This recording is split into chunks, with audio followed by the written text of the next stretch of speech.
Welcome back mga katambalan, mga hot topic and issue pag-usapan natin. Update po tayo kay Barbie Fortesa at kay David Licauco na kung saan nga po naglabas ang Vitamilk Philippines ng Drink Up on Step Up with Barda Part 1. Makikita po dito na masaya po na magkasama itong si David at Barbie na nagja-jack and boy pa nga po. At talaga namang makikita doon sa dalawa ang spark, lalo na nang magkasama nga po. At nga pong ibinigay na papel dito kay David na kung saan nga po ay tumitili na itong si Barbie at ito nga po ay kuha doon sa Vitamilk Philippines na kung saan nga po ay masaya na naglaro itong sina David at Barbie na kung saan nga po nagja-jack and boy ang dalawa.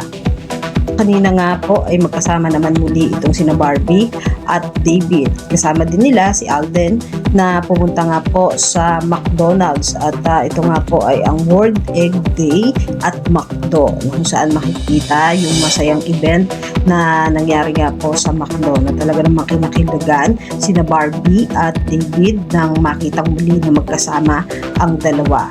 Makikita naman po doon sa mga photos na kung saan ay enjoy na enjoy itong si Barbie habang kumakain nga po sa McDo. May ilang mga photos din na naglabasa na magkakasama nga po itong sina Alden, David at si Barbie na masayang event sa McDonald's. Makina nag-serve itong sina Alden, David at Barbie sa counter na kung saan nga po ay pinagkaguluhan ng mga tao sa McDo. Yan po yung mga update natin ngayon kay Barbie at kay David. Kaya mga katambalan, ano masasabi nyo? Comment lang sa comment section at pag-usapan natin. Yan ang mga hot topic and issue dito lamang sa Tambalang JK.